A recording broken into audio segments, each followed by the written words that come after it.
महात्मा गान्धीया जेरैबायदि नन कपारेसन मोनसे मुभमेन्ट खालामदोंमोन थिग बेबायदिनो दिनै आसामनि मानगोनां डक्टर हिमन्त बिश्व शर्मायाबो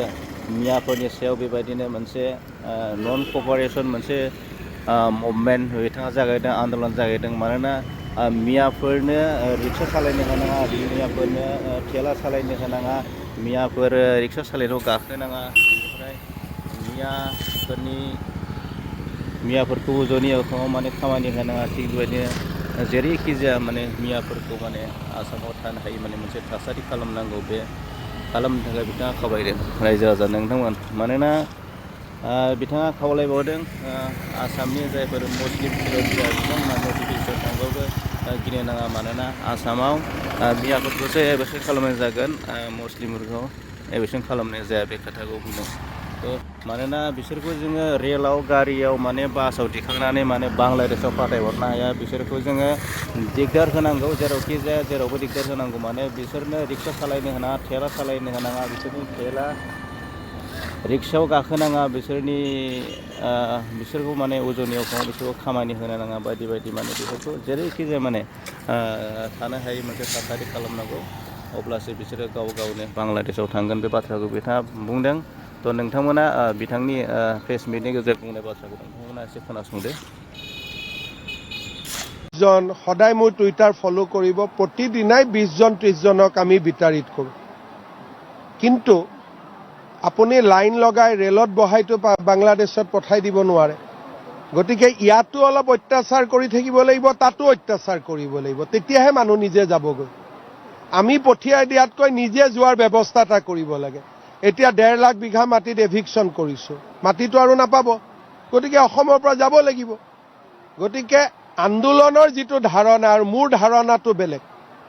মোৰ ধাৰণাটো হ'ল অসমত থাকিব নোৱাৰাৰ পৰিৱেশ এটা সৃষ্টি কৰি দিয়ক মাটি নিদিব গাড়ী নিদিব ৰিক্সা নিদিব ঠেলা নিদিব তেতিয়া বাংলাদেশী নিজে যাবগৈ একমতে যোৱা সম্ভৱ নহয় মোৰ ধাৰণাটো বেলেগ আৰু মই তেনেকৈ এতিয়া সফল হৈ আছো প্ৰত্যেক দিনাই অসমত 20-25 জন বাংলাদেশী গৈ আছে কোনেও কোৰ্টত যাব সাহস কৰা নাই গতিকে কাৰ সিস্টেমটো বেছি ভাল আমাৰ হল পুশবেক পালো পঠালো আৰু যিখিনি ভিতৰত আছে এনেকুৱা এটা পৰিৱেশ সৃষ্টি কৰক যে তেওঁলোকে ভিতৰত যাতে থাকিব নোৱাৰা হৈ যায় এটো কয় civil disobedience Mahatma Gandhi non cooperation Mahatma Gandhi আমাক দুটা বস্তু শিকাই থৈ গৈছে non cooperation and civil disobedience অসমীয়া মানুহে যেতিয়া নন কোঅপাৰেশন আৰু সিভিল ডিসঅবিডিয়েন্স কৰিব নিজে নিজে যাবগৈ ৰিক্সা এখনত উঠাৰ আগতে চিন্তা কৰি লওক কাৰ ৰিক্সাত উঠিম নিজে নিজে যাবগৈ গতিকে আমাৰ তৰিকাটো অলপ বেলেগ কিছুটো সফল হৈছো 1.5 লাখ বিঘা মাটিটো খালী হ'ল অসমীয়াৰে মাটি অসমীয়াইটো ঘূৰাই পালে মোৰ কথাটো হ'ল এনেকুৱা কোনে ক'ত মাত মাতিছে মই পুলিচৰ কাম কৰিব মোৰ সিস্টেমটো হ'ল সিভিল ডিসঅবিডিয়েন্স নন কোঅপাৰেশন মিয়াক আশ্ৰয় নিদিব যদি বাংলাদেশী হয় মিয়া আৰু মুছলমানৰ মাজত পাৰ্থক্যটো বুজিব মিয়া বুলি মুছলমানক অত্যাচাৰ নকৰিব মুছলমান বুলি মিয়াক ৰক্ষণাবেক্ষণ নিদিব দুইটাৰ পাৰ্থক্যটো বুজি পাব লাগিব আৰু বাংলাদেশৰ পৰা অহা মিয়াৰ লগত আমি কোনো ধৰণৰ যোগাযোগ ৰাখিব নালাগে এপ্লিকেশ্যন যাব লাগে আৰু মানুহে এইটো গ্ৰহণ কৰিব লাগে যদি অসমীয়াই ট্যাগ নকৰে আপুনি বাংলাদেশীক কেনেকৈ খেদিব কাগজ এখনহে যায় সেইটোতে ইমান চিন্তা কৰিব নালাগে যদি কাগজে নাযায় কাৰো ঘৰত তেতিয়ালে ভোটাৰ তালিকাৰ পৰা মানুহৰ নাম কেনেকৈ বাদ যাব গতিকে দুই এখন কাৰোবাৰ ঘৰত যাব পাৰে তেওঁ ভাবিব যে দেশৰ কাৰণে এইটো মোৰ কন্ট্ৰিবিউশন হৈ গ'ল প্ৰতিদিনাই মই 20 জন 30 জন সদায় মোৰ টুইটাৰ ফ'ল' কৰিব প্ৰতিদিনাই 20 জন 30 জনক আমি বিতাড়িত কৰোঁ কিন্তু আপুনি লাইন লগাই ৰেলত বহাইতো বাংলাদেশত পঠাই দিব নোৱাৰে গতিকে ইয়াতো অলপ অত্যাচাৰ কৰি থাকিব লাগিব তাতো অত্যাচাৰ কৰিব লাগিব তেতিয়াহে মানুহ নিজে যাবগৈ আমি পঠিয়াই দিয়াতকৈ নিজে যোৱাৰ ব্যৱস্থা এটা কৰিব লাগে এতিয়া 1.5 লাখ বিঘা মাটিত এভিকশ্যন কৰিছোঁ মাটিটো আৰু নাপাব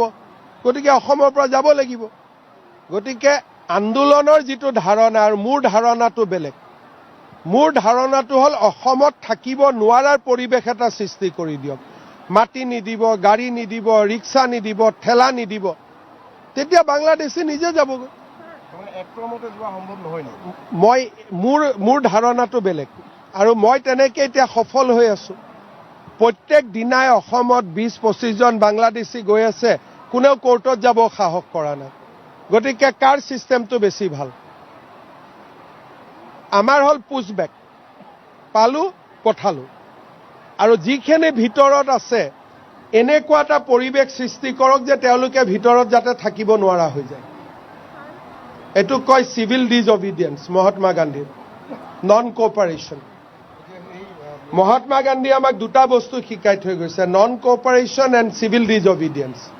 অসমীয়া মানুহে যেতিয়া নন কোঅপাৰেশ্যন আৰু চিভিল ডিজঅবিডিয়েন্স কৰিব, নিজে নিজে যাবগৈ। ৰিক্সা এখনত উঠাৰ আগতে চিন্তা কৰি লওক কাৰ ৰিক্সাত উঠিম, নিজে নিজে যাবগৈ। গতিকে আমাৰ তৰিকাটো অলপ বেলেগ। কিছুতো সফল হৈছো, 1.5 লাখ বিঘা মাটিটো খালী হ'ল, অসমীয়াৰে মাটি, অসমীয়াইটো ঘূৰাই পালে। মোৰ কথাটো হ'ল এনেকুৱা, কোনে ক'ত মাত মাতিছে, মই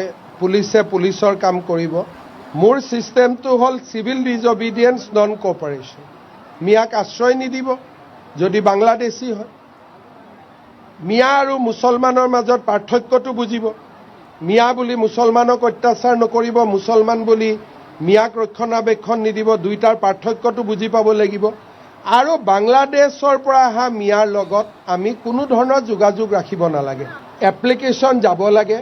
আৰু মানুহে এইটো গ্ৰহণ কৰিব লাগে। যদি অসমীয়াই ত্যাগ নকৰে, আপুনি বাংলাদেশীক কেনেকৈ খেদিব? কাগজ এখনহে যায়, সেইটোতে ইমান চিন্তা কৰিব নালাগে। যদি কাগজে নাযায় কাৰো ঘৰত, তেতিয়াহ'লে ভোটাৰ তালিকাৰ পৰা মানুহৰ নাম কেনেকৈ বাদ যাব? গতিকে 2-1খন কাৰোবাৰ ঘৰত যাব পাৰে, তেওঁ ভাবিব যে দেশৰ কাৰণে এইটো মোৰ কণ্ট্ৰিবিউশ্যন হৈ গ'ল।